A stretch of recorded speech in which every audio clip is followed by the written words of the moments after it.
girl, give me more magic. Ehi là! Oh, quanta gente! Salve a tutti, salve a tutti. Allora, non so se avete visto l'annuncio prima, se avete sentito l'annuncio prima. Qualcuno ha i soldi? Chi è? Chi è? Un po' tutti, un po' tutti. Sì, perché a fine spettacolo, se siete molto molto attenti a ciò che accadrà, farò moltiplicare tutti i soldi che avete all'interno dei portafogli. Cosa? E se non hai niente nel portafoglio, non ci posso fare niente, mi spiace. Faccio magie, non miracoli. Allora, voglio iniziare con un po' di stretching. Ci siamo? Beh, un po' di stretching tutti quanti. Allora, sciogliete un po' le braccia. Dai, un po' le braccia, sciogliete un po' le braccia. Sì, così, ecco, li vedo attivi. Ok, adesso facciamo una ola con... No, scherzo. Allora, mettete le braccia in questo modo. Ecco, sì, così, in questo modo.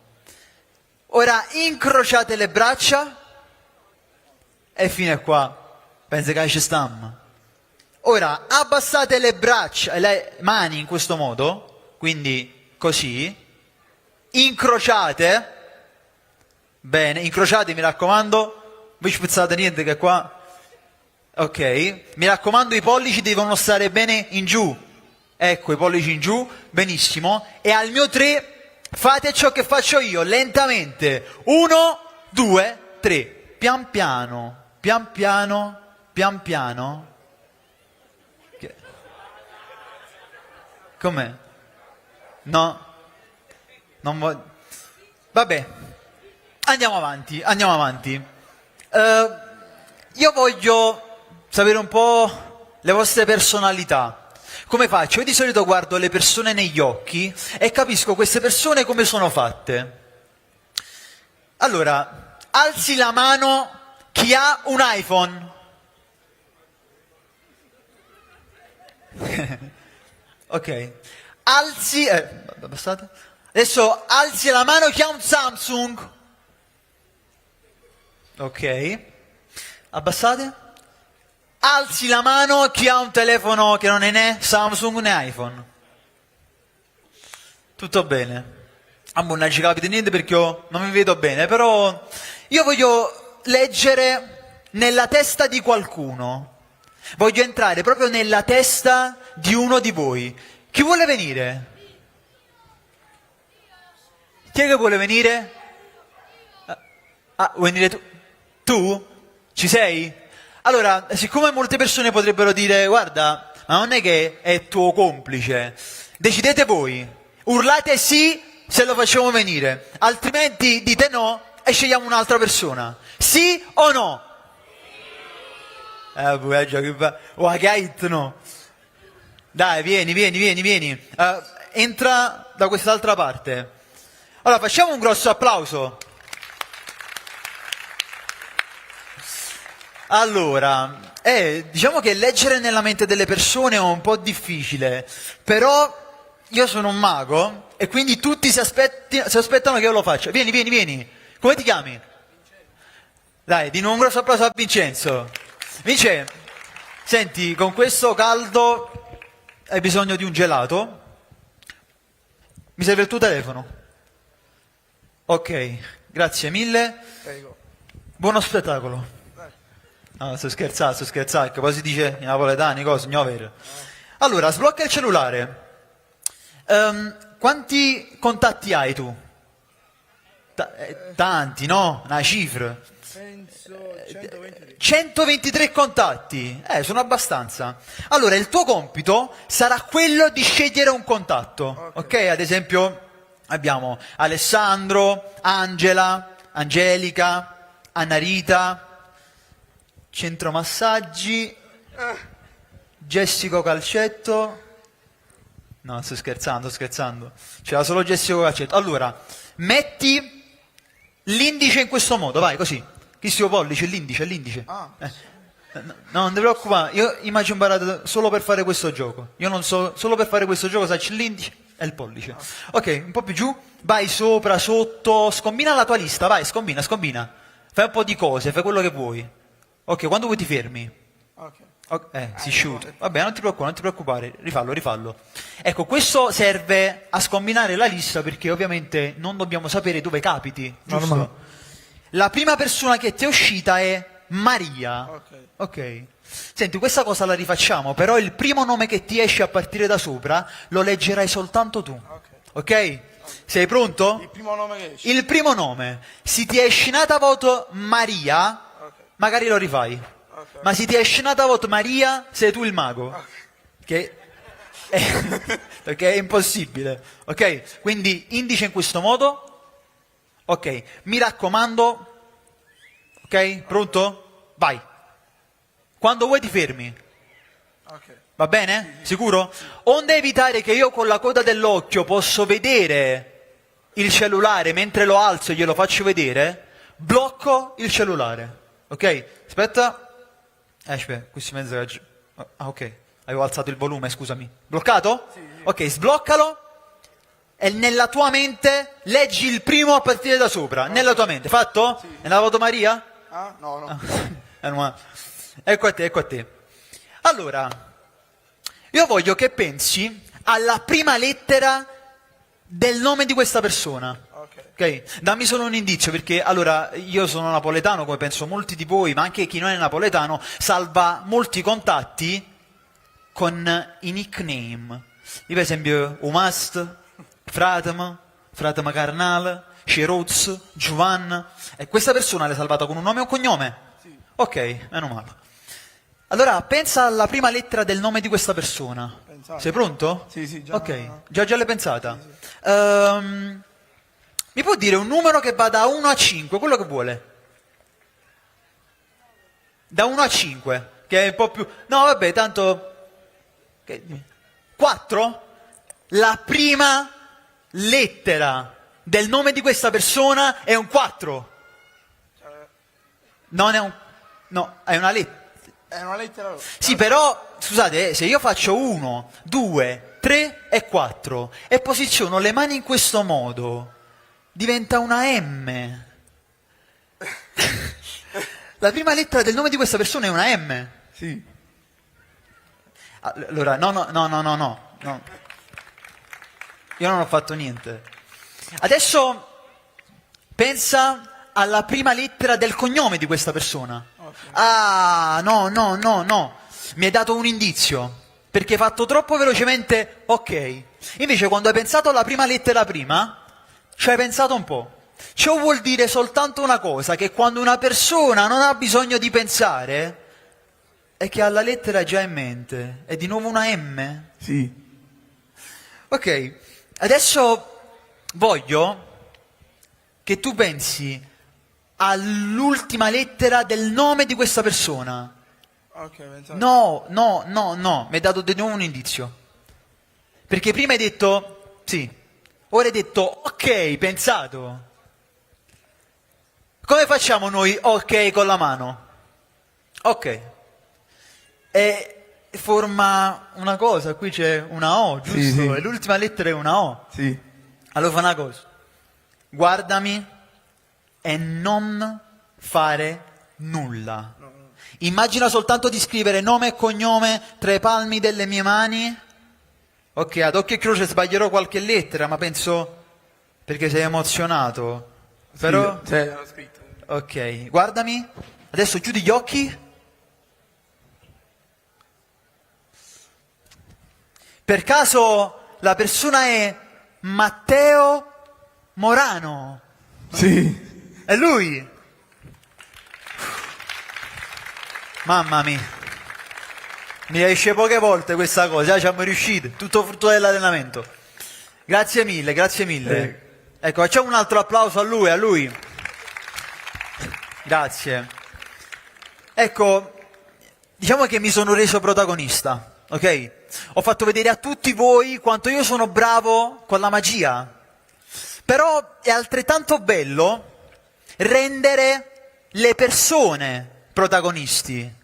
Quindi far prendere applausi solo alle persone e non a me. Io mi metto un attimo in disparte. Quindi adesso capovolgiamo la cosa. Io voglio su questo palco una persona che è in grado di leggermi nella mente. Diciamo una ragazza, una donna. Mi alzate la mano. Voglio una persona, una donna. Lei? Prego, venga, venga. Facciamo un applauso a una donna coraggiosa. Allora, nel frattempo che si fa tutto il percorso, ci rimane. Ok, no, sta correndo, grazie mille. Allora, diciamo che adesso avverrà una lettura del pensiero da parte della signora nella mia mente. Io sul mio cellulare ho una lista di 100 bevande. Sì, lo so, prima i giochi si facevano con tipo i blocchetti, le persone con i fogli, cose ingombrand, però ora siamo un po' più tecnologici. Ho una lista sulle mie note di 100 bevande. Ecco, prego, signora, venga. Guarda, signora, te volate. Prego. A lei. Allora, dicevo che sul mio cellulare ho una lista di 100 bevande. Ok? Io sceglierò una bevanda. Aspetta, scegliamola in questo modo. Ok, questa bevanda corrisponde ad un numero. Lei indovinerà il numero alla quale io sto pensando. Che lei? No, un po' più di... No, veramente. Sì. No, metta la mano in questo modo. Allora, le toccherò la tempia, il primo numero che le viene in mente, lo dica. No, io non ho toccato nulla. Allora, ha detto 5. Se percepisce di nuovo il 5 al mio tocco, dica 5. Che poi si pensa, no, vabbè, poi non voleva far dire 5 cose. No. Quindi io tocco quello che vi viene in mente. 8? Signore e signori, bambine e bambini, stavo pensando al numero 8. Stavo pensando al numero 8, infatti, allora qualcuno prima mi ha visto entrare con una busta. Qualcuno ha detto è un gioco di magia, qualcun altro ha detto chi si è venuto a fare spesa a Di Maro. In realtà no, è un gioco di magia. Qualcuno sta dicendo, ma noi come facciamo a sapere che tu stavi pensando veramente al numero 8? Signora, venga. Io ho detto prima di avere una lista, quindi nelle note, una lista di 100 bevande. Allora, sblocchiamo il cellulare e andiamo a vedere questa lista. Allora, note, bevande. Ogni bevanda corrisponde ad un numero diverso. Ne sono 100, conferma? Confermo. Ok. Conferma? Ok. Al numero 8 cosa abbiamo? Allora, una corona. Una corona. Avete presente, no, questa busta? All'interno di questa busta ci sono 100 bevande e io, no, da scherzo, ce n'è soltanto una. E sembrerà strano, ma è proprio una corona. Grazie mille, grazie. Però io quando faccio questo gioco, quando faccio questo gioco dicono sempre, sì, vabbè, però potevi farla uscire piena. E quindi io, essendo un mago, ho imparato a fare un'altra cosa. 1, 2, 3. Io ho sentito il rumore, lei ha sentito il rumore, no? Loro magari no, perché sono troppo lontani, quindi dobbiamo far vedere cosa è successo, no? Ed infatti la corona è assolutamente piena. Prego, è per lei, sì, è un premio. Però avete visto cosa è successo? Che ho sentito pochi applausi, questo perché molte persone stanno pensando ad una cosa, ma vi giuro che non è assolutamente così.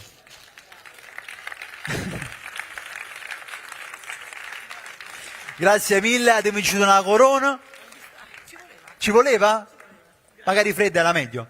Dopo faccio il gioco per il raffreddamento. Grazie mille, grazie. Allora, adesso, arrivati a questo punto, io voglio andare oltre. Voi direte in che senso? Come vedete qui abbiamo 6 buste.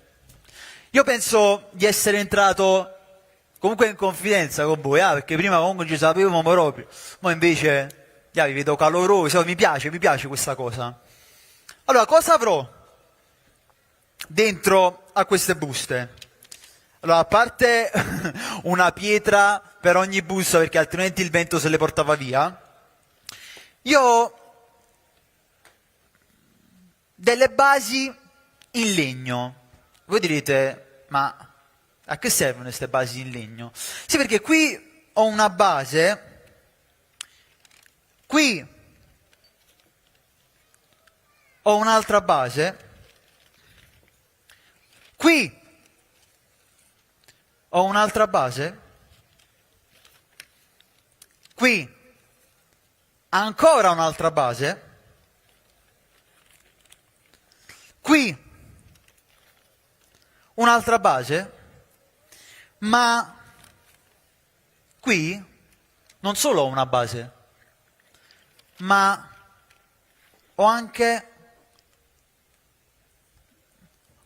un superago, un agone. Poi ci sono io che sono un magone, però chi l'ha capita questa? Nessuno.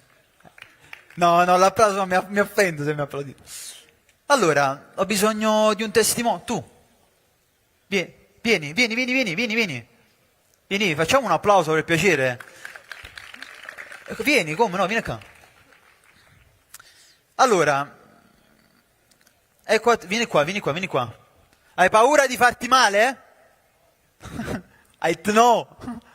E poi, no? Ok, attento allo scalino però. Vabbè, non glielo dicevi, tanto non ha paura di farsi male. Sono paziano, no. Come ti chiami? Angelo. Angelo, un grosso applauso ad Angelo. Vieni. Angelo, ecco a te. Puoi toccare pian piano la punta del lago. Toccata? Senti, ma fa male oppure no? Non fa male. E se spingi un poco, fa più male. Ecco, adesso andremo a fare un gioco di fiducia con il pubblico. Ok? Sei pronto? Vieni qua, vieni. Allora, il gioco che andremo a fare è questo. Io metterò la base all'interno. Vedi un po'. Messa bene, no? Sì. Ok. Angelo, girati. Sì, di spalle. E andrò a mischiare il tutto.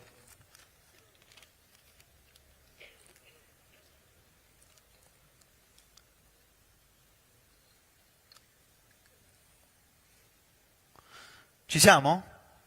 No, giri. Ok.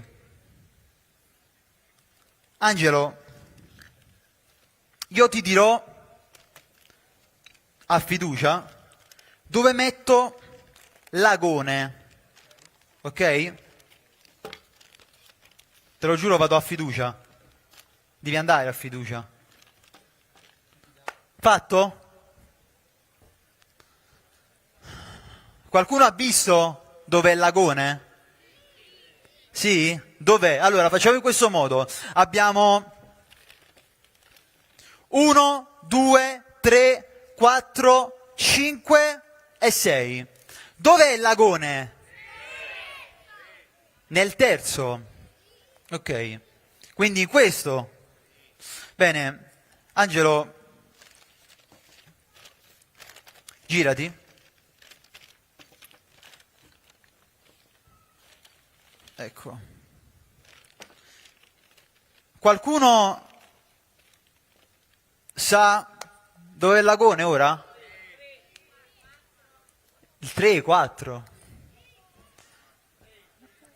Il 3. Ok. Adesso creiamo un po' più di confusione. Qualcuno sa dove è il lagone adesso? Ma stiamo creando voi più confusione. Scegliamo con Pangolotti. Ok, Angelo, secondo te, dov'è questo famoso agone? A sensazione? Nel 2. Allora, l'ago si toglie, ok, si può togliere, si può mettere, in modo che tu lo puoi conservare in tutta sicurezza. Però se schiacci, ti fai male. Giusto? Quindi cosa ho detto prima che andavamo a confidenza, no? Angelo, mischia i sacchetti, mischiali piano, piano piano.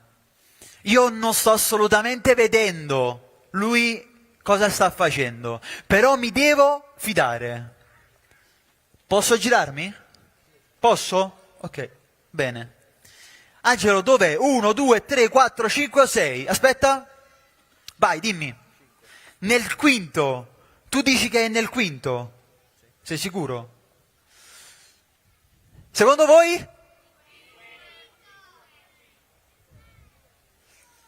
Mi fido più di loro, scusami.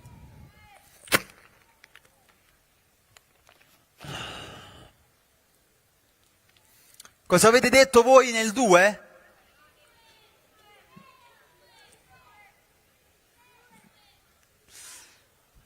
Quindi, quale devo schiacciare? Concurrenti il 2, poi cosa devo schiacciare il 2? E muova fa male a lui.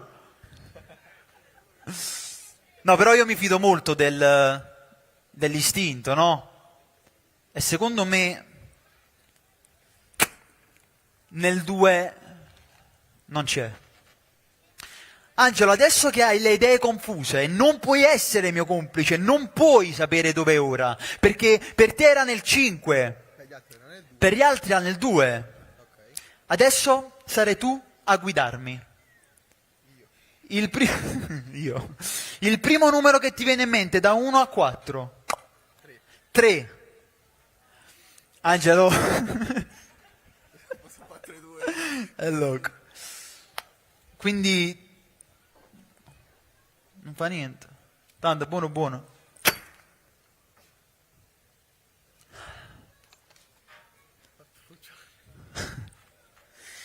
Ok Angelo, un numero da 1 a 3. 1? Sei sicuro? Che sarebbe questo? Chi vuole provare per me? Oh.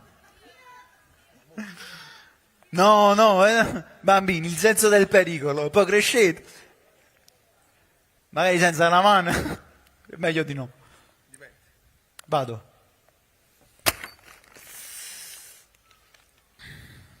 Ok. 50 e 50.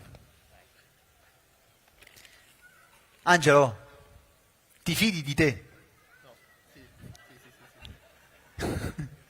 Ti fidi? E allora Angelo, fammi vedere quanto ti fidi di te. Apri la mano. Ok, ti chiedo di fare 3 respiri profondi. Ok? Vai. Ok, 1, 2 e 3. A posto. Angelo, secondo te, quale dobbiamo schiacciare? Il primo o il secondo? Questo dobbiamo schiacciare. Schiacciamo questo, sì o no? Allora Angelo, è importante una cosa. Beh, mi piace scherzare perché è bello, ci divertiamo. Però è importante che non tiri mai la mano indietro. Ok? Perché se facciamo in questo modo e tu magari tiri la mano indietro e va solo la mia, faccio male. Si non va fuori la situazione. No, ok. Cioè, ti vogliamo fare, non so, vogliamo fare tipo una foto del prima e dopo. No, dai, scherzo. Vieni qua. Al mio 3. 1. Ora là ci piace proprio il 2. Di conforto. 1. 1, 2, 3.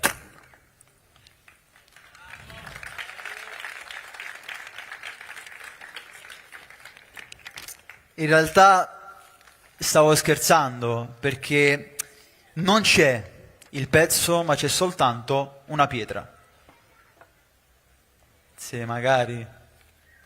Grazie mille a tutti. Angelo è stato molto coraggioso, grazie mille, prenditi di nuovo l'applauso. Ci vediamo dopo. Va bene.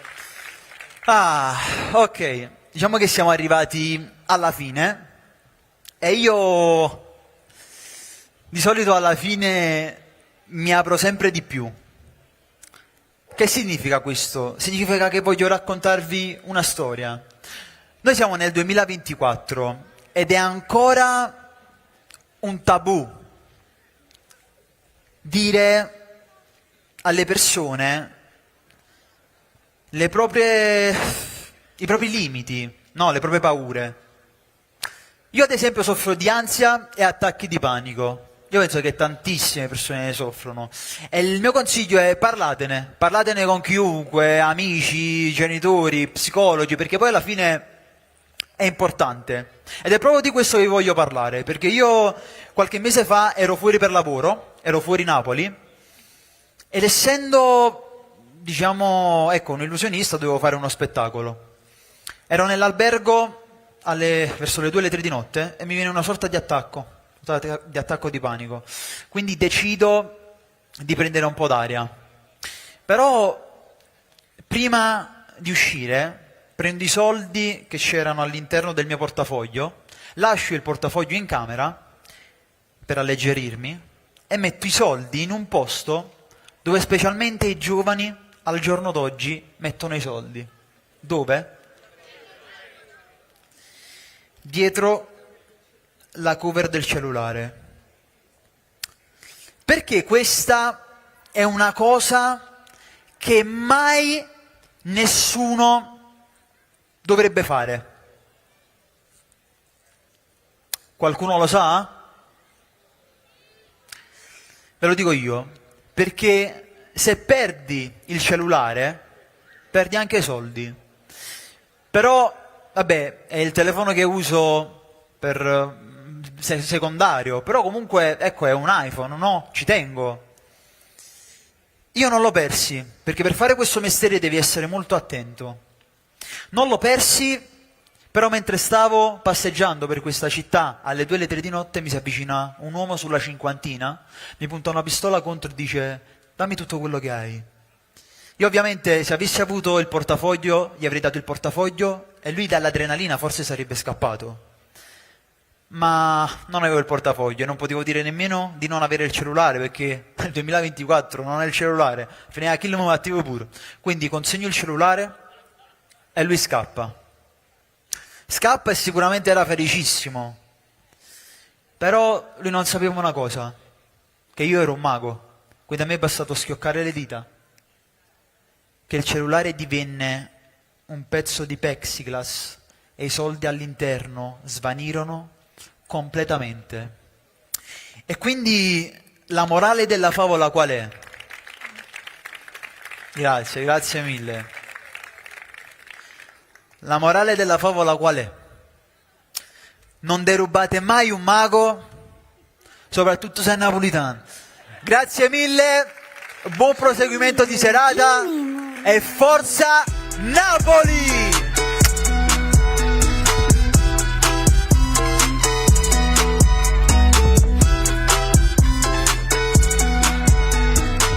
Ancora un forte applauso a Gelillo. Forte, forte, forte, forte, forte, forte. No, più forte, più forte. Grazie. Più forte. Vai, come se stessi... Questa è la musica? Come se stessimo guardando il gol di Kvaratskhelia contro l'Atalanta. Vai, vai, vai, vai. Visto come fa, mo? Vedi come applaudite? Tutto bene? No, da rispondere però. Ah, tutto bene, quindi... Adesso passiamo al momento della comicità. Sapevate che c'era un momento comico, che si passava alla comicità? Sì? Non è che siete venuti già divertiti da casa? No, posso far divertire? O almeno non solo io. Ma io sto là. Ma è bello, sto fatto. No, ma te stai a guardare così, è bello. Comunque, stavo dicendo, passiamo quindi al momento della comicità, che però è di Vincenzo Comunale, che non so chi. Non so se vi siete resi conto di sta cosa qua. Sì, siete resi conto. Eppure siamo uguali, Vincenzo, non è possibile questa cosa. Come avete fatto? Però Vincenzo verrà dopo, quindi passiamo dopo alla comicità di Vincenzo Comunale. Va bene, no? Tanto che eternità fa? A Di Maro. Bellissima, per l'amor del cielo. Bellissima, oggi me la sono vista tutta, me la sono girata tutta, ho visto tutto quello che c'era da vedere e sono stati 5 minuti bellissimi. Mi sono divertito assai. Che cosa sto a fare io qua? Io qua sto a fare il termometro. Che si dice come un termometro? No, poi mi misurare la fredda. No, ma per testare, per capire se siete pronti a ridere. Chiamano la domaga. Siete pronti a ridere? Assa, fa me bello quando... Ma facciamo le prove per bene. Allora, prima di ogni spettacolo comico che si rispetti, si fanno delle prove. Innanzitutto, prova risata, perché siamo a fare comicità, dobbiamo ridere, ovviamente, giusto? Quindi facciamo una prova di risata finta, perché è importante saper fingere. E le donne sposate in piazza potranno confermare, no? È importante. Facciamo una risata finta al mio 3. 1, 2, 3. Facciamo gli applausi, eh?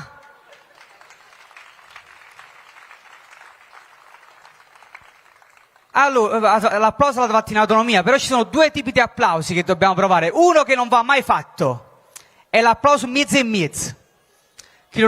Uno parte e gli altri non lo sanno, è brutto. Perché io pare che sta a cercare zanzare, è molto brutto. Quindi se parte uno, automaticamente lo seguiamo tutti, va bene?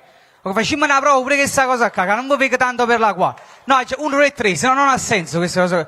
Ognuno fa 3 sue, è una piazza autonoma questa, di mare indipendente. Allora, 1, 2, 3. Non capite niente. E applaudi uno solo, vogliamo annanzi, facciamo direttamente all'applauso quello vero, però facciamo un applauso forte, ma un applauso forte, talmente forte che si trova a passare qualcuno là fuori, si è perso. Si passa qualcuno là, si è perso. Vabbè, si trova a passare qualcuno là da dire, ma che stanno facendo in questa piazza? Che evento memorabile, eh? Un applauso che fareste quando atterra l'aereo, la Ryanair, che dici tu hai atterrato l'aereo, come è possibile? 1, 2, 3.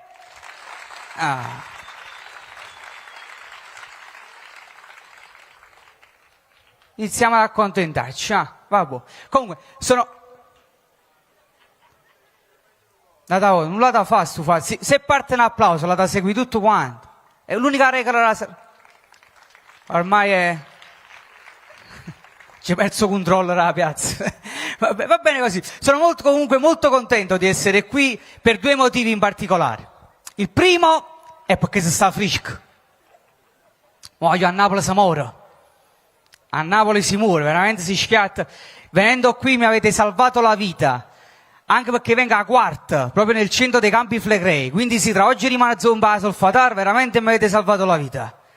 E poi perché veramente si sta freschi, che insomma, anzi io penso che parecchi di voi sono voluti toccare più po' clima che po' Napoli.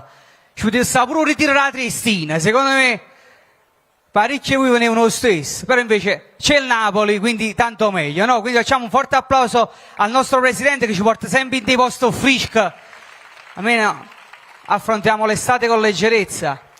E il secondo motivo è perché io sono tifoso del Napoli, sono di Napoli e sono tifoso del Napoli. C'è sta questa cosa qua, che se tu nasci in una città, molto probabilmente sei tifoso della squadra più forte della tua città. Quindi, si nasce a Napoli, si tifoso del Napoli, si nasce a Salerno, si tifoso della Juve. Cioè, questo è un po' come funziona. Quanti tifosi del Napoli ci sono stasera? Chi nasce a Di Mare è tifoso del Napoli. Adesso funziona così. Però voglio capire bene che tipologia di tifosi siete. Tifosi da stadio. Quanti tifosi da stadio che vai... parecchi. Mentre i tifosi da divano... Io vi devo confessare il mio peccato. Anche io sono tifoso da divano. A me piace la partita ma avrei a casa. Sono sincero. Anche perché io tengo un problema mio, che io soffro di attacchi di pigrizia paralizzante. Ma proprio cose del tipo che si mi assetta un coppo rivana e mi scordo più telecomanda, mi guardo scemo sulla televisione. Quanta partita mi ha già perso? Bruttissimo. Ma sono nato proprio così. Quando ho visto il ginecologo, mi sono stringato il cordone ombelicale e ho gritato: e chiedi 5 minuti, ah! Da piccolo però era anche un vanto, perché mia mamma si vantava con le amiche. Dice: guardate là, guardate, dove lo lasci là lo trovi. Che bimbo bravo. Ma dopo 30 anni mi guardi schifato e fa: guardate là, guardate. A dove lasci lo trovo. I che ciao caromma. Questa cosa mi ha portato un sacco di problemi, soprattutto a scuola. In scuola media, quando mi chiedevano che indirizzo scegliere alle superiori, dicevo Corso Italia 17, l'indirizzo era a casa mia. Alla fine il superiore ho detto scientifico, perché si va a Corso Italia 18 e rimbetta a casa mia. E vi lascio solo immaginare tra compiti di interrogazione, ciuccione come me o scientifico, che potete fare. Al compito di storia presi 3, perché scrisse che l'imperatore Adriano giocava nell'Inter e che Nerone era cane mia zia. L'interrogazione matematica presi 2, perché alla domanda nolli in questa espressione che cos'è 2x? Rispondetti una doppia chance. Ma memorabile fu l'interrogazione d'inglese. La professoressa mi voleva aiutare. Disse: nolli, una cosa molto facile, io ti faccio le domande e se sì tu mi rispondi yes e tu, se no tu mi rispondi no e don't. Va bene, professore? Nolli, do you wash the car? Yes, I do. Nolly, do you help your mother? Yes, I do. Nolly, do you clean the house? Yes, I do. Poi mi fissai. C'è Nolly, do you study? No, I don't. Why? E I wash the car, e poi mi muovo, non tengo tempo, professore. Faccio tutte queste cose, come faccio? Ecco.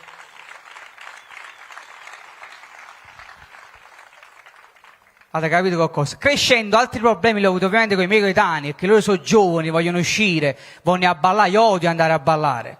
Una volta sono aiutato a ballare, poi mi ci fatto 3 ore di fila, arriva innanzi e butta fuori. Notizia una capa tanta, una barba tanta, tutte sfrigiate. Mi fissa e fa vicino collega, a chi se non fa trasire, una brutta faccia. Ah sì, tu fai schifo proprio!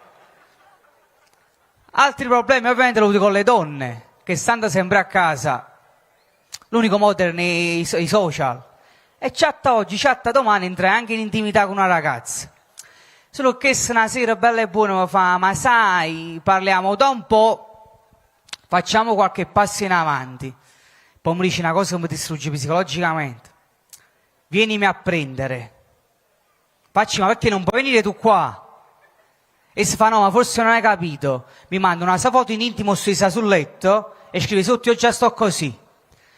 E ci manda un amico, pingiava per pantofolo, un coppo di pane, ma pure io già sto così, sorella cara. Vengo io, vieni tu, come funziona? Ovviamente il problema maggiore è stato col lavoro, perché ovviamente uno sente ne genere fa niente, se no stasera non stiamo qua, si faticava, amico mio. Primo lavoro porta pizze, chiama la signora, prima consiglio, 7° piano senza ascensore. Signor, è fruto un pasto, mangiate voi pullast stasera. e venne licenziato e tenta faticando hanno call center, però non mi credo call center a sta sempre a telefono, ci ti crampa in tuo cuore, che si ha telefonato già 6 un minuto, pure se la persona era interessata, ci dice scusate, ci perdo il numero e attaccavi. L'ultima esperienza lavorativa l'ho avuta in un bar, perché il proprietario di questo bar mi piglia a corri, certo, ma tu sei guaglione, ti capisci, la mattina vieni tardi, non ti preoccupare, 9:30, 10. Però non mi scetava. Certo, ma tu sei guaglione, ti capisci, vieni a orario di pranzo. Manca mi scetava. Ma tu sei guaglione, ti capisci, vieni il pomeriggio per gli aperitivi. Manca mi scetava, mi chiama la sera e ti incazzata, certo, guaglione, ma tu li stai sotto senza faticare. Si mi porta a casa, perché sto ancora in tuo letto.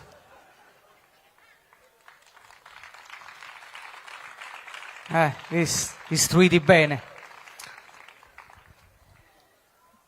Col lavoro quindi ho avuto problemi, i miei amici però mi hanno aiutato, che dici tu sei guaglione, sei seduto a casa e per compagnia mi hanno regalato un cane. Mo cane è una responsabilità, un cane è attenzione, le porto a mangiare, le porto a fare pipì, e che queste cose ne faccio manca per me. Allora sono stato chiaro dal primo momento, ho detto senti cane, manca forse c'è un uomo. Cane, da me non avrai cibo, non avrai attenzione, non ti portare a fare pipì, morale della favola, dopo 4 giorni il cane non solo andava da solo a fare la pipì, ma si portava pure la monnezza. A un certo punto, povera bestia, secondo me si è sentita sfruttata, piata la copertina, la cuccetta, mi si vicino alla porta, mi ha guardato e ha detto, guagliò, ma anche i cani, e se ne è chiuso. È stato il primo caso di grazie. L'epilogo di questa storia è avvenuto quando io ingenuamente, parlando con amici, ho avuto problemi con la legge. Ci dico, ma è possibile, voglio una così tranquilla. Tra amici, io vorrei fare un lavoro dove sto fermo in un unico punto e mi danno 500 euro a settimana. Amico mio un po'... cioè, tengo una cosa per te. Te a fu pallo in una base di spaccio. Certo, non devi fare niente, tu stai fermo qua. Se vedi la polizia, corri al palazzo di fronte e stai al quarto piano e ci avvisa, ma quando corri al palazzo di fronte ci arrestano a tutto quanto. Io vidi pure 4 pattuglie della polizia che arrivavano a sirene spiegate, cioè ora si fermano qua. Si fermano proprio qua. Cioè ora poi in sto palazzo. Metti in sto palazzo. Cioè ora stanno cercando proprio a noi. Oh, stanno cercando proprio a noi. Era incensurato, mi fece 6 mesi domiciliari. L'ultimo giorno di firma il maresciallo mi disse Nolli, sei stato 6 mesi a casa senza poter uscire ma da domani sarai libero. Quale sarà la prima cosa che farai? Un scippo maresciallo gli fa un anno di domiciliari, sono stata troppo bella la casa.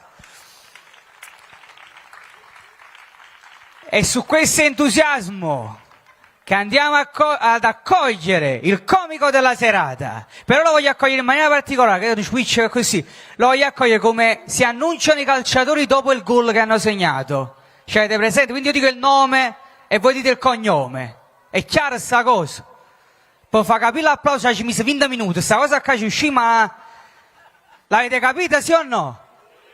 Bello. Allora, vi vado ad annunciare il Quicia Quaraschelia della comicità napoletana. Vincenzo! Vincenzo! Vincenzo! Raffaele Nolli, forte l'applauso per Raffaele. Buonasera Di Maro, fatemi sentire, facciamo curtelle se siamo tra di noi.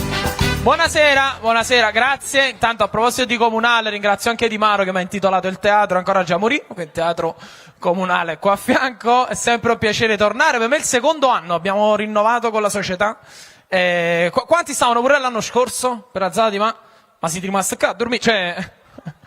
ok, quanti il primo anno in ritiro?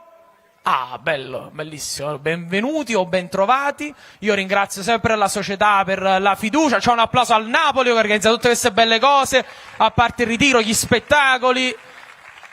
Anche se io lo so, voi dite calciatori, cioè stasera è una delusione a tenere questi scemi e cangop, volevate i calciatori, le cose, però vedete c'è un motivo, cioè nel senso noi ci mettono qua quest'anno, l'attrazione principale non sono né le partite, negli spettacoli, diciamoci la verità, sono proprio gli allenamenti. Cioè questo primo ritiro dove tutti guardano veramente gli allenamenti, perché a vedere che fa Conte. C'è questa curiosità, no, perché lui in conferenza stampa, c'è il nuovo mister, siamo tutti entusiasti di questa cosa, in conferenza stampa aveva detto amma fatica, queste 2 parole molto semplici, che secondo me i calciatori da casa guardando hanno detto, vabbè, ma sono quelle cose che si dicono. Cioè, sta pariando, ma sono quelle cose così. Poi sono arrivato qua. Non è che sta facendo fatica, sta facendo proprio schiattare. E noi tifosi stiamo godendo, diciamocelo, che l'anno scorso sono riposati, quindi siamo contenti. Io mi sono preoccupato quando mi hanno detto, guarda Vincenzo va in ritiro con il Napoli, cittadissimo fa con confessione pure a me, quindi mi sono un attimo impressionato, sono contento della severità. Per esempio i calciatori della sera non escono perché mi hanno detto Conte ha messo il coprifuoco. Che quando mi hanno detto questa cosa, Conte ha messo il coprifuoco, io ho detto ma già ci sono tutte queste cose. E anziché Antonio mi vado Giuseppe, che si fa i DPCM e ti distanze di sicurezza, o si mette anziché la maschera, mascherina, non lo so. Però io pure se lo facesse, vi dico la verità, massima fiducia. Cioè sono entrato nella mentalità, non so voi, qualsiasi cosa fa Conte a me va bene. Pure Meretti in attacco, me lo fotte proprio. L'ha detto il mister, vai. Cioè, l'abbiamo accolto, no, facciamo un applauso per il mister che è il primo anno qua da noi. L'abbiamo accolto, penso di parlare a nome di tutti i tifosi, con entusiasmo, col nostro entusiasmo, che è un entusiasmo moderato, senza troppe pressioni. Appena arrivato a Napoli, subito ci hanno fatto un murales, cori da stadio, già stanno 4 pizze che si chiamano Antonio Conte, nelle varie pizzerie napoletane, e ancora da fa niente, cioè ancora se continuiamo così, voglio secondo me la prima vittoria in campionato, come nasce un bambino, chiamiamo Tonino, facciamo fa pure trapiante di capello, se proseguiamo su questa scia, quindi entusiasmo sì, ma conteniamoci, lo dico soprattutto, ci sono gli amici giornalisti, che fanno questa cosa molto simpatica, non so se avete visto, quando uno fa una dichiarazione loro capiscono sempre un cazzo, cioè c'è sempre questa cosa che no, è bello, applauso a tutti i giornalisti, non tutti quasi, perché no, è bello, perché soprattutto quando fanno le dichiarazioni loro cercano sempre, capito, Conte è una persona pacata, tranquilla, che sta là e dice, avete capito che dobbiamo stare calmi? Sì, abbiamo capito, tanto, sì. Avete capito? Sì. Domani vinciamo lo scudetto, un po' giornale, no. Allora, io ho preso delle dichiarazioni, per far capire, a volte il meccanismo della stampa, a me piace, ho preso sul telefono perché sennò vogliono i focchi, quindi è un leggio moderno. Allora, Conte per esempio ha dichiarato, prima conferenza stampa, i calciatori, guarda, la dichiarazione è bellissima, l'ho fatto proprio godere, cioè, i calciatori col mal di pancia non mi piacciono, se assettano vicino a me fanno, bellissimo. Avevo freddo in gola, hanno detto no ai calciatori col mal di pancia. Che è successo? Reazioni dei giornali. Giornale acchiappa like, tipico giornale partenopeo. Conte è categorico, ecco quali calciatori non vuole. Clicca qui per scoprirlo. 300 pubblicità, sta scritto cazzo. Giornale esagerato, Conte è sicuro, con questi calciatori vinceremo lo scudetto. Un night così. Giornale che non ha capito niente. Conte dichiara no al mal di pancia, domani andiamo a mangiare in un altro ristorante. Oppure dichiarazione tattica, ok? Potremmo giocare col 4-3-3 o col 3-5-2. Chiaro? Facile, una cosa che si capisce. Ok. Giornale acchiappa like. Ecco il modulo che userà Conte. Clicca qui per scoprire. Giornale esagerato. 3-5-2, 4-3-3. Conte è sicuro, con questi moduli vinceremo lo scudetto. Giornale che non ha capito niente. Incredibile! Conte svela il suo numero di telefono. 352 433 4231. L'ultima, la più bella, la sua prima dichiarazione, che la dicevo prima, semplice, amma fatica, 2 parole, amma fatica, dice come fanno? Amma fatica. Giornale acchiappa like, la dichiarazione di Conte in conferenza, ecco cosa bisogna fare a Napoli, clicca qui per scoprire. 300 pubblicità, amma fatica, 2 parole. Giornale esagerato, Conte dice che bisogna lavorare ed è sicuro, vinceremo lo scudetto. Giornale che non ha capito niente, bellissima parole di Conte che nella prima conferenza stampa parla del problema della disoccupazione a Napoli. Un applauso a tutti i giornalisti, tutte le persone e al mister soprattutto. Quindi dicevo, è il secondo anno che sto qua, abbiamo rinnovato con la società, penso che sono stato l'unico che ha rinnovato senza problemi, tra l'altro il mio agente Night Niente, papà pure sei stato zitto, è stato un bel trattativa facile, diciamo. Solo mia mamma ha detto portati qualcosa di pesante che di Maro fa frischetto. Questo è l'unico suggerimento, penso hanno dato pure le vostre mamme. Mia mamma prima di uscire di casa, qualsiasi serata, dice sempre questa frase che gli amici napoletani, non so se ce ne sono stasera, capiranno, Maronna t'accompagna, che è una frase che mia mamma mi dice da quando ero piccolo subito, prima di uscire, Maronna t'accompagna, qualsiasi cosa devo andare a fare, Maronna t'accompagna. Cioè non mi posso fare un viaggio soli, so sempre Che una volta gli ho chiesto, mamma, viene pure a pigliare per sapere se ci organizziamo con la macchina. No, sono cresciuto da una famiglia molto religiosa, quindi la cosa bella è che noi, come spesso accade a Napoli, noi napoletani siamo belli per questo, che accostiamo sacro e profano. Quindi a casa mi dicevo, immagini dei calciatori del Napoli e santini religiosi, no? Quindi Padre Pio e mia zia Maradona, cioè tutte queste cose, Mico Corash, Padre Pio a casa mia va fortissimo, non so quante famiglie anche religiose ci sono, per esempio, io racconto sempre questa cosa, che non è una battuta, è una cosa vera. Noi abbiamo talmente tante foto di Padre Pio in casa, che io da piccolo ero convinto che era mio nonno. Una volta andai a casa di un amico mio, vidi una foto di Padre Pio, ci rimasi, certo, come sai tu a mio nonno? Io non so quanti napoletani, quante persone di Di Maro, facciamo così, quante persone trentini sono morti, l'hanno cacciato, ah ok, il signore è là, una trentina, c'ha un naso, ok. Napoletani? Tutto il resto New York, che cazzo. Altri fuori Napoli? Io l'asse mediano non vale, cioè comunque, ok. Allora, io pure sono napoletano, svelo questa cosa, ma là è sempre Di Maro, e Bolzano. Ma sapevano che era gratis, però avete scelto la gradinata alla... Ma mi sentite? Con questo entusiasmo, sta proprio Paolo Del Genere, nato fatto proprio. Canale 8, che lo adoro, vabbè. No, è bellissimo, io sono appunto anch'io napoletano, precisamente, insomma, vivo in provincia Giugliano, c'è qualcuno di Giugliano? Poi facevamo una macchina, a saperlo. Allora, poi è bellissimo, sono fatti tanti napoletani insieme nello stesso posto il mese di luglio, sembra di stare in Calabria, è vero o no? È una novità, cioè stanno i calabresi, ma come sta? Stanno 3.000 napoletani in meno.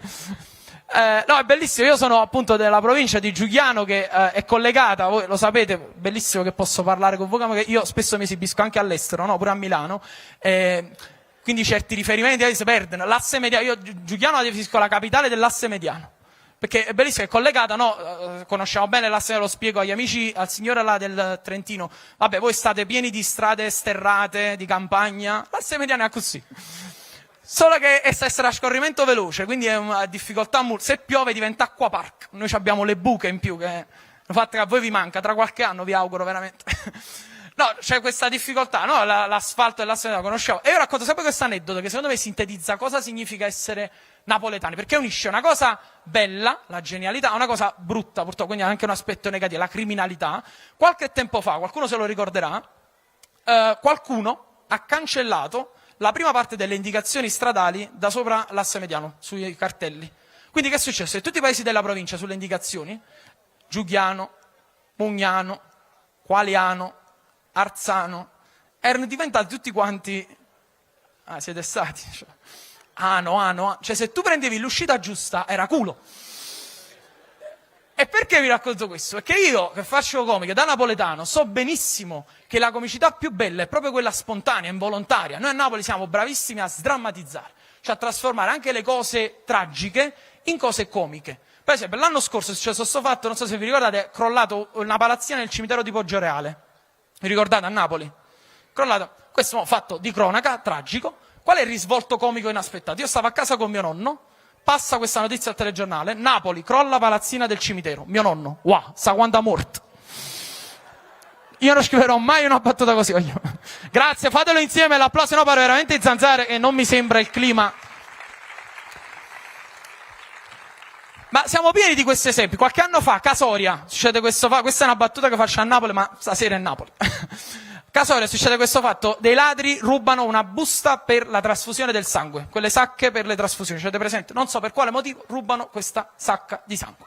Fatto di cronaca, tragico, risvolto comico inaspettato, telegiornale locale napoletano fa brillante idea di intervistare, quelle interviste per strada che si fanno pure qua a Di Maro, che stanno sempre giornalisti, cazzo dicono la mattina, non lo so, comunque, che intervistano per strada questa signora sul furto di questa busta di sangue. Giornalista chiede, signora, lei cosa si sente di dire ai ladri? La signora risponde, hanno detto sangue.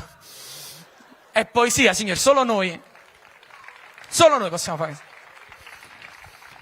E Napoli è bella per questo, perché tu la comicità te la ritrovi dietro l'angolo, inaspettatamente. Dicevo, per andare a prendere l'asse mediano nel traffico, io ho assistito a una delle scene più comiche che ho visto nella mia vita, scena autentica che vi vado a raccontare a Viale Kennedy a Fuoricrotto, perché è pratico della zona.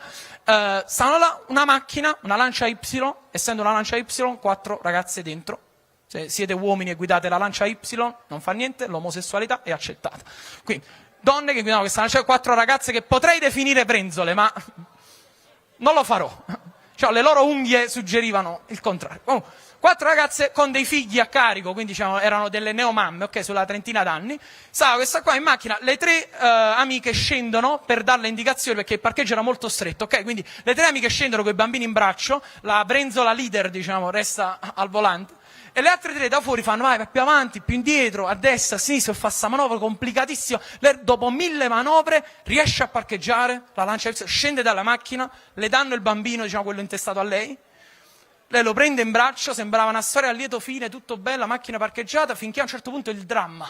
Lei guarda la macchina e fa, marò ragazze, e mo come li prendiamo i passeggini da dentro al cofano?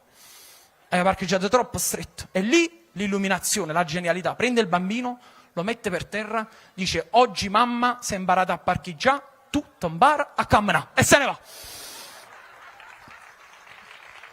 È poesia. E quindi c'è questa cosa, anche il calcio ci può suggerire della comicità, come dicevo prima. Io abito in provincia, sono tifosissimo del Napoli. Qualche anno fa il Giugliano Calcio è salito in Serie C, risultato storico per il Giugliano, e hanno messo striscioni e bandiere, che è una cosa che noi napoletani comunque non facciamo mai in caso di vittoria, ci otteniamo per noi. Hanno messo striscioni giallo-blu, sono i colori del Giugliano. Quindi che è successo? Io in quel periodo esco con una ragazza che non era delle mie zone, veniva da fuori, quindi lei senza sapere niente, usciamo per Giuliano, lei vede questi striscioni giallo-blu e mi fa, certo che l'avete presa proprio a cuore questa questione della guerra in Ucraina. Voi che avreste fatto al mio posto? Sì, subito, sì. Siamo notoriamente dei pacifisti qua a Giuliano, vedi, sono anche delle frasi di incoraggiamento, forza ragazzi, non mollate, 11 leoni, ma perché 11? Sono rimasti in pochi. Però non preoccuparti, a guidarli c'è un capitano, c'è solo un capitano. Io mi sono immaginato Vladimir Putin in visita a Giuliano in Campania. Immagino, lui arriva, vede questi striscioni giallo-blu, dice no, a questi li dobbiamo bombardare. Poi sale sull'asse mediano, vede l'asfalto per terra, dice no, vabbè, già l'abbiamo fatto, e se ne va. Sopravvivemmo a tutti. Io da napoletano sono felicissimo che per esempio Napoli sta vivendo un momento straordinario. Lo scudetto l'anno scorso 2 anni fa sembrava il coronamento, insomma, in qualche modo di un traguardo, anche a livello turistico, un incremento di turismo a Napoli, tanta gente che viene, penso che ci fa piacere, quelli che abitano al centro forse un po' meno piacere. A me fa piacere non tanto quando vengono, sai, quegli amici che non sentivi da una vita, quei parenti di 4º grado, a cui ti dicevo, mi raccomando, se venite a Napoli fatevi sentire, quelli vengono e veramente si fanno sentire. Perché così si fa? Sono frasi che si dicono, non è che tu veramente... Dei miei amici di Firenze, 2 anni fa, così mi hanno un messaggio, sai, tra di me, un giovedì, non ricordo. Vincenzo, ciao, noi questo weekend siamo a Napoli. E io subito, e a me come ne fotto? Che loro pensavano che siccome stavo io là che mi conoscevo, tenevo una guida turistica, no? Allora mi chiedevano tutte le cose particolari, specifiche, anche cose che vedevo, a che ora apre questa chiesa? Che ne sai? Dove sta questo murales? Ma non lo so, non va bene in coppa. Dove si mangia bene a Napoli? A casa di mia mamma, non lo so. Mi chiedevano, Vincenzo, il caffè sospeso, questa cosa che fate voi a Napoli, il caffè sospeso, questa usanza bellissima. Dove è nato il caffè sospeso? Allora vi dico la verità, per non fare brutta figura, ho iniziato a dire bugie. Ho detto, questi sono di Firenze, che ne sa? Ho detto là, in quel bar là, è nato il caffè sospeso. Cioè, ma sei sicuro? Sì, quello è un bar antichissimo di Napoli, un bar storico. Vincenzo, ma sta scritto dal 2010, avanti Cristo. Io fa così, per forza che turisti. Poi è bello perché secondo me vedono Napoli in film e serie TV e quindi vengono condizionati. Mo, diciamoci la verità, quando fanno una serie TV a Napoli, di solito sono di 2 tipi, fateci caso, dipende dal sole, è un fatto meteorologico. Allora, se ci sta il sole, è una serie comica, leggera, no? Quindi stanno tutti quanti a mezze maniche, a Napoli abitano tutti quanti in coppa lungomare. Fateci caso, nelle serie TV ambientate a Napoli, tu si fai l'impiegato, ti una casa di proprietà in coppa lungomare, come è possibile? Nell'entroterra case vuote, tutti quanti pigliano il caffè continuamente in queste serie, fateci caso, sempre, vogliamo pigliare un caffè ogni 5 minuti, 16-18 caffè al giorno, una cosa medicamente insostenibile, ok? Quando invece il sole è tramontato, quindi se la serie è ambientata di notte, state sicuri che è una serie criminale. A Napoli di notte, a Napoli buia, si sono fulminate tutte le lampadine, stanno solo camorristi che camminano, neanche un vigile urbano, camorristi che camminano indisturbati, col giubbino di pelle, qualsiasi stagione, pure un Mesaust, giubbino di pelle, tutti sudati, e tutti nervosi in queste serie criminali a Napoli, tutti quanti, magari stai guardando, sarà colpa di 18 caffè che si sono bevuti durante la mattinata. Fatto sta che a questi miei amici di Firenze ho detto, ragazzi, sì, è proprio così. Napoli è come la vedete in televisione. Noi combattiamo tra il giorno e la notte. Infatti ogni giorno, orario di tramonto, quando il sole sta a metà, a Napoli, non sappiamo che fa. Sta gente a mezze maniche col giubbino di pelle sopra che entra nei bar e spara alle tazzine. Ed è lì che è nato l'ammazza caffè sospeso. Che gli vuoi dire? Però vedete, io ci ho pensato, per esempio, la criminalità funziona. Cioè a livello proprio, diciamoci la verità. Hanno fatto anche delle belle Gomorra, l'avete vista? Ok, no, questa è omertà, qualcuno l'ha fatta. Mare fuori? Vabbè, ci avete presente. Allora, la mia non è una critica, non è che voglio fare, però è un'osservazione da amante del cinema e di Napoli. Allora, Gomorra erano camorristi adulti. Mare fuori, fateci caso, sono criminali però adolescenti nel carcere minorile. Allora oggi pensate, ma quale sarà la prossima mossa? E l'ho scritta io la serie. Si chiama Nido Criminale. Vi dico la trama, se vi piace prova a venderla a Rai Play. Praticamente è ambientato in questo reparto neonatale dell'ospedale Cardarelli di Napoli, dove questi bambini nascono e solo perché sono napolitani già sono criminali. Cioè tu vedi proprio ogni puntata inizia con l'ecografia. Tu vedi il bambino, là con la scritta in sovrimpressione Ciruzzo criminale, 6 mesi prima della nascita. Ciruzzo sta là nell'utero materno, come viene chiamato il suo primo bunker. Si augura una presta libertà. Dopo 9 mesi Ciruzzo viene espulso, l'ostetrica gli dà uno schiaffetto, Ciruzzo la capata in faccia. E inizia la carriera criminale. Questi bambini vengono messi in queste celle, o culle, che dir si voglia. Ci sta un medico che sorveglia il reparto. E infatti tra di loro si dicono non ti preoccupare, io ci sto primario fuori. E fanno queste conversazioni, no, grazie. Fanno queste conversazioni criminali, come nelle serie crime, no? Le cose, oh magari, ti cagate sotto. E l'altro bambino fa sì, e lo cambiano, che comunque sono creature. Che poi l'audio originale, essendo neonati, noi non lo sentiamo, noi leggiamo i sottotitoli, che l'audio originale è uè, finché il bambino non dice la sua prima parola, che non è mamma, ma è mammat, che è diverso. Ora, domani provo a venderla a Replay, se vi piace, va bene? Facciamo questo patto. Secondo me, per quello che passa in televisione, allora, pure che in televisione, fateci caso, ci stanno sempre in qualche modo gli stereotipi di mezzi, luoghi comuni, anche quando si parla di cibo, noi napoletani siamo molto legati al cibo, all'arte culinaria napoletana. Ormai in televisione 9 programmi su 10 sono programmi di cucina. Cioè tu accendi la televisione, sta gente che sta cucinando continuamente, gente che giudica chi ha cucinato, Masterchef, prova del cuoco, 4 ristoranti, tutti i programmi di cucina. Noi una volta abbiamo lasciato la televisione accesa a casa, siamo tornati dopo 2 ore, una puzza di frittura. Io ho mio padre che sta a dieta, quando c'ha fame non può mangiare, accende la televisione, fa 3-4 canali, dice pure oggi ha mangiato, su la televisione e sta qua. Io sono condizionato, per esempio io non sono bravo in cucina, però guardo Masterchef la sera prima, il giorno dopo mi preparo qualcosa, voglio sentire pure io chef, allora tipo do il titolo al piatto, faccio crackers con la Philadelphia sopra, i sapori della mia terra. L'altro giorno ho messo gli Smarties nel piatto, ho fatto Napoli e 1000 colori. Così, solo pomattiggia. Poi, secondo me, anche i ristoranti sono stati condizionati dai programmi di cucina. Cioè, i ristoranti moderni, tu vai, fanno tutte queste cose, il cibo è l'ultima cosa. Loro ti devono vendere un'esperienza. Allora tu entri, per esempio, nel menù, non ti scrivono più il prezzo. Quindi c'è la prima cosa, guardo primo numero e poi, no.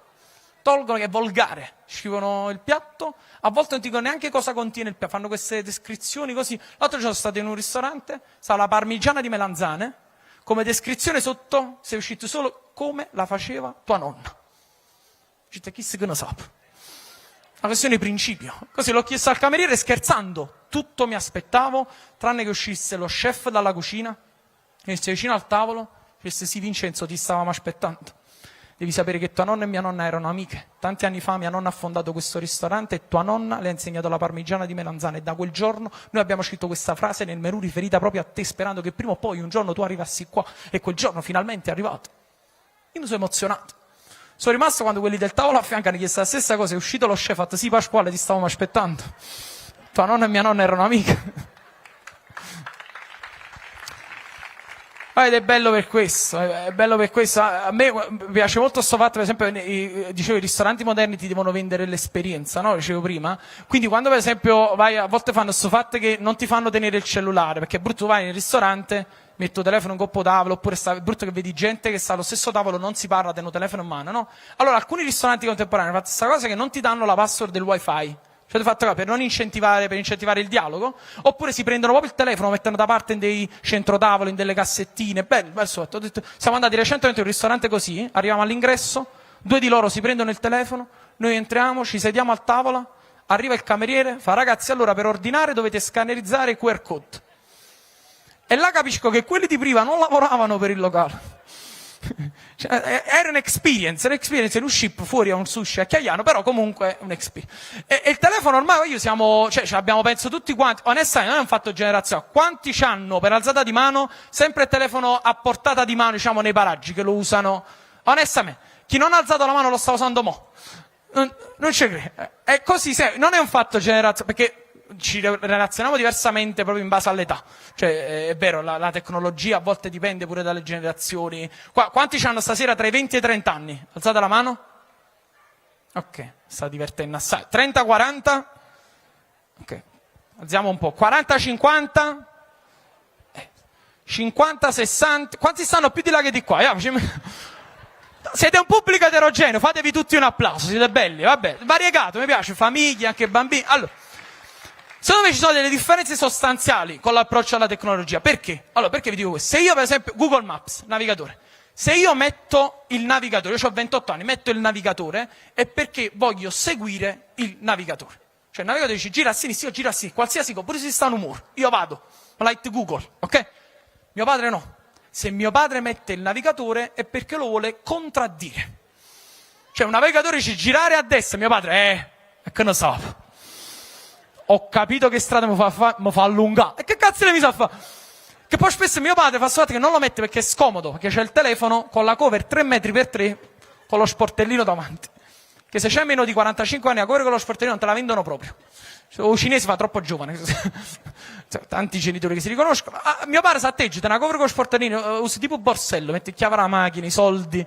Dice guarda papà, sembra un tablet. Ma perché è un telefono? Fallo sembrare un... Perché così gli adulti, più di noi giovani che portiamo la nomea di essere trasgressivi, indisciplinati, gli adulti molto di più, non rispettano le regole. Mia mamma, bravissima in cucina, guarda le ricette su YouTube, no? I video delle ricette su YouTube, lei guarda il video e poi fa come cazzo vuole. Cioè, il video c'è 100 grammi di burro, mia mamma 700. Mio padre compra i mobili da Ikea, torna a casa, apre il mobile, prende le istruzioni, le butta fuori. Non le vuole neanche guardare. Per mio padre le istruzioni sono un'offesa. Dice, ma perché non so ce fa? No papà, questo deve essere un armadio a 3 ante e un comodino con 2 cassetti. Gli altri pezzi che hai fatto? La cover del telefono, guarda com'è bella, sembra un tablet. E invece... ci dovremmo fidare della tecnologia perché ha creato un ribaltamento proprio di ruoli generazionali, una cosa che prima non succedeva. Ma la cosa bellissima è che spesso siamo noi figli a spiegare le cose ai genitori, una cosa che credo non sia mai successa nella storia dell'umanità, proprio grazie ai social. Io tengo mio padre che viene a casa, fa Vincenzo papà, vieni qua, dammi una mano, chi sta che boh a me? Niente, vai, una fotografia, fai così, se ne va. Oh, posso fare così pure tutto la mano? No. No, che devi fare? Allora, io devo mandare un Facebook. Non si può fare. Facebook è un sito, non lo puoi mandare a un'altra. No, una cosa importante, devo mandare un Facebook. Non lo può mandare, non contraddire a tuo padre. Io devo mandare un Facebook. Alla fine io ho fatto mandare un messaggio scritto Facebook. Mia mamma disperata, Vincenzo vieni qua. È successa una cosa terribile. 07 non c'è più, è morto 07. Peggio, su WhatsApp. Stava qua, ma non c'è. Io non ho toccato niente, si giustifica. Volevo solo mandare il Padre Pio della buonanotte. Tu prendi il telefono, chat archiviata, la trovi, la fai vedere, lei contentissima, la chiama, Rosetta, ti ho trovata. Dove stavi? A casa.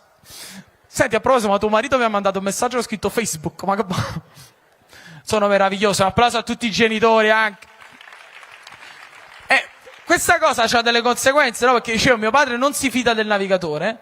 E quindi che succede? Noi ogni volta che andiamo in vacanza, andiamo da qualche parte, noi ci perdiamo sempre. E mio padre, lo sfizio, pur di non mettere il navigatore, lui fa una cosa molto nostalgica, retro. Cioè lui chiede indicazioni stradali alle persone del posto, che è una cosa bellissima, c'ha una sua poesia, perché spesso si parla di differenze tra nord e sud, no? Cioè, secondo me spesso, come dicevo prima, sono stereotipi, luoghi comuni, siamo nel 2024, sono superati. Però ci sono delle piccole cose in cui queste differenze sono reali, oggettive. Cioè, se tu ti chiedi indicazioni stradali qua a Trento, è diverso chiedi a Napoli, io oggettivamente. Allora ti chiedi indicazione qua a Di Maro. Scusi, via nazionale. Abitante di Di Maro, indicazione te la dà. Dice, guardi, via Nazionale, sempre dritto, prima a sinistra, è arrivato.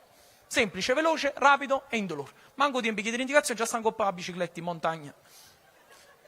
A Napoli no. A Napoli tu chiedi indicazioni stradali, innanzitutto il napoletano si sente la persona più realizzata del mondo, perché lui pensa, tra tanta gente me l'ha chiesto proprio a me. Cioè si sente proprio la responsabilità, non ti deve indicare, ti ha da accompagnare via Nazionale. E ci sono 3 frasi che un napoletano ti dirà sempre se tu gli chiedi indicazioni stradali. Dice, scusi, via Nazionale? Allora, guardate a me. Prima frase. È semplicissimo. Non vi potete sbagliare. Voi da dove state qua vicino a me, guardate a me, non vi potete, voi andate sempre dritto, a un certo punto trovate un incrocio, a questo incrocio non dovete andare a sinistra, non dovete andare dritto, dovete andare a destra, dimmi direttamente a destra, se alzate veloce, andate sempre dritto, a un certo punto guardate a me, è semplicissimo, non vi potete sbagliare, voi di là da strada trovate una farmacia, direte voi come faccio a capire che è una farmacia, perché voi vedete la croce verde della farmacia, che sta accesi spesa, se voi vedete quella farmacia là, avete sbagliato strada. Dovete tornare indietro, fate un'inversione a home, mettete a testa, se no la macchina sta sotto, andate sempre dritto, a un certo punto andate a messaggista, non vi potete sbagliare in mezzo a strada, trovate una rotonda, la rotonda, che si chiama proprio rotonda perché è rotonda, alla rotonda, non la quarta uscita, non la terza, non la seconda, la prima uscita, terza, andate sempre dritto, a un certo punto andate a messaggista, non vi potete sbagliare, voi di là da strada trovate un palo, questo palo ha le luci colorate dentro, quello si chiama semaforo, se la luce è verde potete andare, se la luce è gialla dovete fare presto, non scatte rossa, se la luce è rossa, piano piano andate lo stesso. A destra trovate un palazzo giallo antico, è inutile che cercate parcheggio, non ci sta, mettete la macchina alla 4 frecce, scendete, terzo citofono in basso, Pasquale Esposito, lui prima abitava a via Nazionale, domandate a Is, sicuramente lo sa.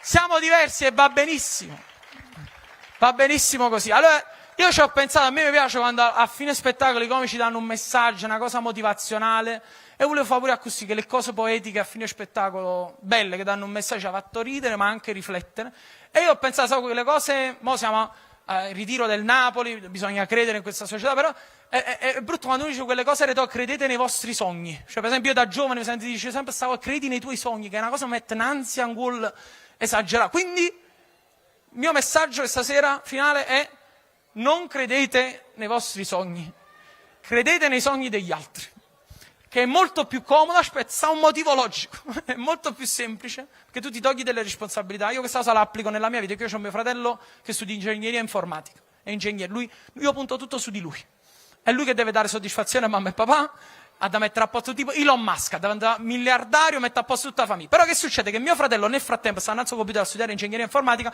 punta tutto su di me, spera che io diventi un comico sempre più famoso, faccia i film, metta a posto tutta la famiglia. Quindi questo per dire, non sottovalutate mai l'impatto che le nostre azioni possono avere sui sogni delle altre persone.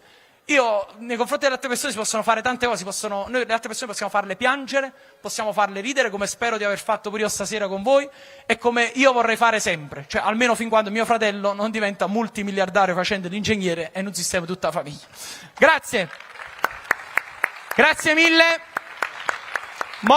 Grazie, troppo. Se fate quella cosa bis, facciamo un altro fatto. Sì. Non lo so. Allora, facciamo così, richiamo sul palco il mio amico Raffaele Nolli, che avete visto prima, a cui facciamo ancora un grande applauso, oltre a tutto lo staff, ai ragazzi della società. Raffaele, vieni qua, siediti, dobbiamo fare un fatto importantissimo. Allora, come fa? siediti, un omaggio anche, chiudiamo con un omaggio alla comicità del passato, perché è una cosa... Siediti, Raffaele, siediti, è una cosa importantissima. Allora, sì, doveva scrivere una lettera. La lettera? La lettera. Un'email, Email, mai sentito l'email di Totò e Peppino? Ma che ci serve? No, perché loro sapevano che era più bella la lettera, stavano avanti. No, se una rete, vince. Perché poi dopo è uscita l'email, ma la lettera è più bella. Pure Di Lorenzo ha fatto la lettera del capitano. No, ha fatto Weed Di Lorenzo. Però prima si va la lettera, cioè, scritto proprio con la penna Emporio Armani. La lettera quindi? Sì, ma scrivi, tiene carta e penna. Ma per sempre a piedi, scendo con carta e penna proprio con me sempre. Perciò ci chiama da Raffaele. Vedi? Vai, scrivi. Allora. Lettera. Lettera allora, a chi ci manda sta lettera? Allo scudetto. Tu ricordi? Sì, fino a 2 anni fa stai qua. Ma fa lettera allo scudetto? Allo scudetto, vai. Ma che sta a Milano? Lo dobbiamo convincere a venire qua. Cioè no, a Di Maro, non è che vinciamo Di Maro campionato. Alle parti nostre, un'altra volta, ce lo accattiviamo. Sicuro? Vabbè, io seguo te. Lettera allo scudetto. Lettera allo scudetto. Allora, vai. Caro scudetto. Caro. Caro, lo scudetto è caro. Per alcune squadre carissimo che hanno pagato gli arbitri, ma non è un fatto nostro. Quindi come vado? Illustrissimo scudetto. Pompiamo. Dicimmo proprio, lo fai sentire. Illustrissimo Scudetto. scudetto. Come stai? Come stai? Non ti fatti vedere più. Non ti hai fatto vedere più. non L'educazione ti prima di tutto, capito? Tu chiedi come stai. L'educazione Non è è scrivere l'educazione prima. Vabbè. Ma ci scrivi l'educazione? È scritto, mantieniamo. L'educazione prima di tutto. Senti, noi stiamo pensando. Senti, noi stiamo... Tra le altre cose, sai, non fa breve, tra le altre cose. Tra le altre cose. Che pensiamo sempre noi tifosi, pensiamo sempre al calcio. Non è vero, non pensiamo solo al calcio. Esatto, Anche al calciomercato. esattamente. Vai, scrivi. Tra le altre cose. Calciomercato. Non ce ne dice questo fatto. Vabbè. Che è stato? Che è stato? Che è stato? Che? No, a te, Raffaele, il contenuto della lettera. Che scrive? Che è stato? Ci ha mai domandato, che è stato? Che è stato? Domanda. Che che- è stato? che è stato? E che in modo è così. Tu sei pure 2 anni fa avevi vinto lo scudetto. Campioni d'Italia, e poi te ne sei chiuso. Questa squadra non è un albergo. Questa squadra non è che tu puoi non arrivare è- dopo 33 anni che andiamo che la prima volta che avremo uno scudetto. Una vita mia. Arriva, campioni d'Italia, manco tempo arrivava, la figura in merda. No, e non si fa così. Che te ne vai, parte là subito, stai 2 o 3 anni, è iniziato un ciclo, a noi manca un ciclo, ricordo, manca un ciclo piccolino, subito, no, non si fa. Manca una Scritto. cicola. Sì, Che è scritto? questa squadra non è un albergo. Bravo, sintetizziamo. E non ci pensa, questa squadra Scrivi, che lo posso convincere? non è un albergo. Ok. Noi lo sappiamo Noi lo sappiamo che tu sei geloso, che tu sei geloso. che lei è geloso, Sappiamo che tu sei che geloso. pensi sempre, quelli pensano alle altre, Che noi pensiamo alle altre. pensi sempre a quella cosa là, Quella cosa quella là. cosa che ci piace a noi. Quella cosa che ci piace a noi. Quella cosa che ci piace a noi. La Champions. Tu se la chiami, non c'è? Oh, la Champions, Raffaele, dici, quest'anno niente. Vince la Champions, Stiamo niente. proprio fuori. No, niente, anche volendo. Niente. Mancano poco, vince. Non la niente, Raffaele. Scrivi niente proprio. Non la pensiamo proprio. Niente. Niente coppe. Solo bastoni e coppa. Sì, perché denari non se ne parla. Solo bastoni e coppa. Con lo bastone e coppa. Capisci? Non ti preoccupare. Ecco, capisci? Ci dedichiamo solo a te. No denari. Pure che a proposito. Fa vedere che è capitato in a 2 discorsi. A proposito. Cioè, allora, ci diamo solo a te. A proposito. Fa vedere che è capitato in 2 discorsi. A proposito. A proposito. Abbiamo fatto le maglie nuove. Abbiamo fatto le maglie nuove. Fa proprio l'intonazione. Facciamo la parte canzacini. Abbiamo fatto le maglie Abbiamo nuove. fatto le gnorri. Sono molto belle, sai? Sono molto belle, sai? C'hanno quell'azzurro bello. Sai, azzurro bello. C'hanno il colletto. C'hanno il colletto. C'hanno lo stemma nuovo, bellissimo. Stemma nuovo. Sono Eh, le maniche pure c'hanno. C'hanno le mani. C'hanno 2 maniche. 2 maniche. 2 maniche. Anche 3 se consideri quella di sotto, la famosa manica lunga. Modello Koulibaly. Bravo. Modello Koulibaly. Non ci dici che ti hai fatte nostre. Ok. Solo che come se mancasse ci qualcosa in mezzo. Una cosa svizzera, le patatine, una cosa No, Raffaele, sulla svizzera. maglia ci volesse qualcosa in mezzo. Vuoi mangiare coppa la maglia? Si sporca, No, peccato. no, scrivi, Scrivo, sì. ok. Che scrivo? Un buco allo stomaco. E tu sto dicendo, chiamiamo le patatine, una cosa per lo No, stomaco. Raffaele, in sulla mezzo. maglia, scrivi, su un Coppa buco ma- sulla maglia. un buco- c'è un buco sulla maglia. Ma capisci a roba che arriva. Maglietta no, già sono Manca un buco. una nota di colore, Ma una nota di colore. Anzi. Una nota di colore. di tricolore. Facci proprio il gesto, Raffaele. Tricolore. Scrivi proprio Ci il faccio gesto. un gesto. Fai il disegno. Fammi fu disegno proprio un gesto. Che saranno? 8 cm, 9 Non lo cm. so, non so pratico. Ci faccio 8 cm. Domanda. Così. Eh, Eh? fai, scritto, Sì, fatto il scritto. gesto? Sì. Ok. Pure perché? Pure perché? Fai vedere che ha cominciato il discorso. Pure perché? Perché noi comunque sono cambiate un po' di cose. Molte cose. 4 allenatori. Troppe cose. Mo abbiamo un nuovo condottiero. Dici, sì. tu sai buono a chi? Tu sei buono, sì? Lui ti ha conquistato diverse volte. Lo ti ha conquistato, sì. Mo io ti fa conquistare pure la parte di qua. Fatti conquistare Scrivi un un po'. po' La parte la di parte di qua. Come sarebbe bello se il suo primo anno Come sarebbe? finisse sempre. con te. Faccia la tua gesto, Raffaele. Con Con puntini puntini. Te. Con te. Chi le capisce? Faccio 3 puntini. distinti saluti, Distinti. ma anche tribune, curve, perché comunque è tutto stadio. Tribune, curve, tutto Maradona. 2 umilissimi 2 umilissimi. tifosi del Napoli, Del Napoli. che tu puoi camminare proprio sopra, noi Fa, zitti su. fa quello che vuoi tu. Bello. Mo amma fatica, che è la firma. Che sia, mo amma fatica. Rileggi la frase, secondo me è perfetto. Vado? Vai, rileggi. Secondo me- Allora, illustrissimo scudetto, come stai? Tra le tante cose, il calciomercato. Ma che sata? Questa squadra non è un albergo, tu sei geloso di quella cosa là, niente coppe, solo spade e bastoni. Ah, a proposito, abbiamo fatto le maglie nuove, 2 maniche, 4 allenatori, ci manca solo tricolore. Tu ci conosci già, finiamo con te, con te, con te. Di distinto una tribuna e curve unite. Oh, amma faticà. Sì, la faiamo a fatica che è meglio. Forza Napoli! Raffaele Nolli, grazie, buonanotte. Ehi, aspettate un attimo. Io ho dimenticato di fare una cosa. Io nasco dai social. Dai, che ricordato. Io nasco dai social. Ed è grazie forse ai social, cioè io sfrutto i social per mostrare la mia arte. E forse è grazie ai social che sono qui, perché magari qualcuno mi ha visto dai social e ha detto però questa persona incarna la magia in un certo modo e quindi magari a noi ci piace. E quindi io voglio fare un video con voi da postare sui social. È semplice, io faccio 1, 2, 3 e voi facete un look ma così grande che ci sentono anche a Napoli. Va bene? Ok, allora io faccio 1, 2, 3 e poi voi. Va bene? Ok. Se poi alzate pure le mani, facendo poi il budel è anche più apprezzabile. Allora io vado. Ci vedono un sacco di persone, sappiatelo. Allora 1, 2, 3! Mamma mia. Per me è un onore essere qui, grazie a tutti. E forza Napoli!